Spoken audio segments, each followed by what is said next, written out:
All right, today we are cracking open one of history's most persistent rumors. Is Christmas really just a pagan holiday wearing a disguise? You've definitely heard the theories, but I'm telling you, the real story is so much more interesting. Let's dig in. I mean, you've heard this claim a million times, right? The story always goes that the early church, in this really savvy, kind of cynical move, just took a bunch of pagan winter festivals, slapped a Christian label on them, and called it a day. Made it way easier to get converts. But is that what really happened? Does the evidence actually back that up? So, let's meet the usual suspects. In this historical whodunit, the main culprits accused of being the original Christmas are a few big ones.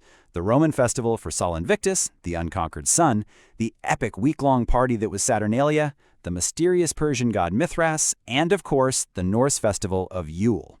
I mean, on the surface, it seems like an open and shut case, right? But as you're about to see, it is way, way more complicated than that. Okay, the absolute heart of this entire mystery is the date itself, December 25th. Why that day, specifically? Well, the answer to that question comes down to a battle between two totally different explanations. So in one corner, you have the history of religions theory. This is the popular one we just talked about, the idea that the church just hijacked or baptized a pagan festival. But in the other corner, you have the calculation theory, and this one argues something completely different, and honestly pretty fascinating. That early Christians didn't steal the date at all. They actually calculated it, using their own internal theology, with zero input from the pagan world. Let's start with the hard evidence, the calendar.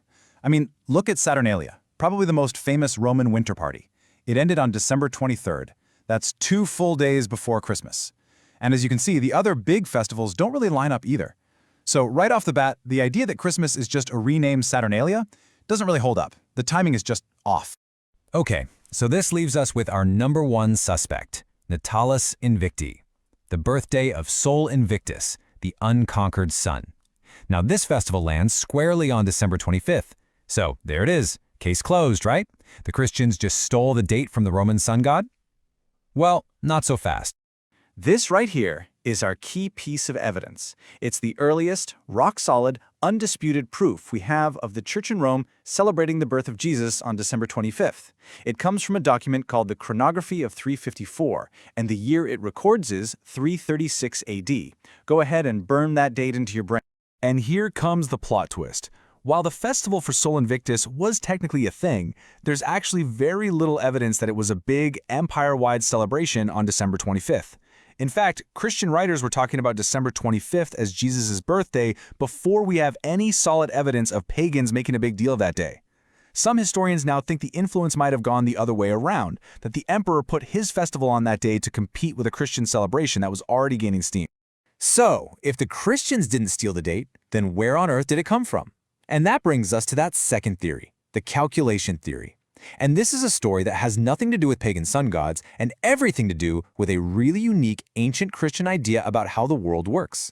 It all comes down to a concept called integral age. This was this old belief found in both Jewish and early Christian thought, that a truly perfect person, like a great prophet, would have a perfectly complete life.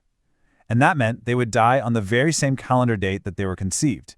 A perfect circle of life, you could say. Okay, stick with me here, because the math is super simple and kind of mind-blowing. Early Christian theologians worked out that Jesus died on March 25th. Now, according to that integral age idea, if he died on March 25th, he must have also been conceived on March 25th. So, what happens when you add exactly 9 months, a full-term pregnancy, to March 25th? You land precisely on December 25th. No pagans required. And here's the kicker. The thing that makes this theory so compelling is that it also explains why Eastern Orthodox churches celebrate Christmas on January 6th. You see, they use the exact same method. They just started with a different date for the crucifixion, April 6th. So you add 9 months to April 6th, and what do you get? January 6th. It's 2 different results from one single, purely internal Christian way of thinking. So, the date itself, it looks like it was an inside job, a Christian invention. But what about all the other stuff? The tree, the gift-giving, the big guy in the red suit? Surely those have to be pagan, right? Well, let's keep investigating. You'll often hear people point to the Bible itself, specifically Jeremiah chapter 10, as proof that Christmas trees are forbidden. But if you actually read the passage in context, it's talking about something very different. It describes cutting down a tree, taking it to a craftsman to carve it into an idol, covering it in silver and gold, and then bowing down to worship it. It's a classic condemnation of idolatry, not a warning against putting some festive ornaments on a pine tree. So if not from paganism, where did the tree come from? Well, its direct ancestor is actually something called a paradise tree from medieval Germany. See, back in the Middle Ages, December 24th was the feast day of Adam and Eve.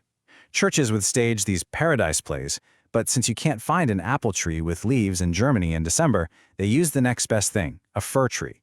They'd hang apples on it to represent the forbidden fruit. And people just loved these things so much they started putting them up in their own houses.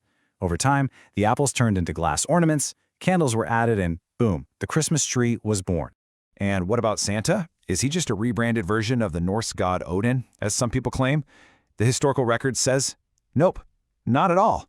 We can trace his evolution step by step. He starts as a real person, a 4th century Greek bishop named Saint Nicholas, famous for giving secret gifts. Hundreds of years later, Dutch settlers bring their tradition of Sinterklaas to America.